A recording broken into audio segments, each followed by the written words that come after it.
అందరికీ వందనాలు. ఈ వీడియోని ప్రతి ఒక్కరికి షేర్ చేయండి. ఈరోజు మీకు న్యాయాధిపతుల గ్రంథం గురించి చెప్పాలి అనుకుంటున్నాను.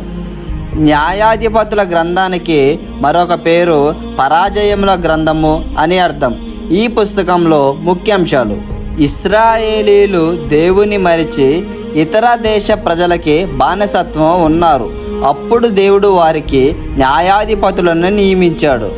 న్యాయాధిపతులు మొత్తం 14 మంది ఉన్నారు. వారి పేర్లేంటో తెలుసుకోండి. ఒత్నియేలు, యెహూదు, షమ్గర్, దెబోరా, బోరాకు, గిద్యోను, తోలా, యాయూరు, యొప్తా, ఇబ్బాను, ఏలోను, అబ్దాను, సంసోను, సమూయేలు. వీరిని దేవుడు న్యాయాధిపతులుగా ఎన్నుకున్నాడు. ఈ పుస్తకాన్ని క్రీస్తు పూర్వము 1004వ సంవత్సరం నుంచి 1043వ సంవత్సరం ఈ మధ్య కాలంలో ఈ పుస్తకాన్ని రాశారు. ఈ పుస్తకంలో ముఖ్య అధ్యాయము 2వ అధ్యాయము. ఆమేన్.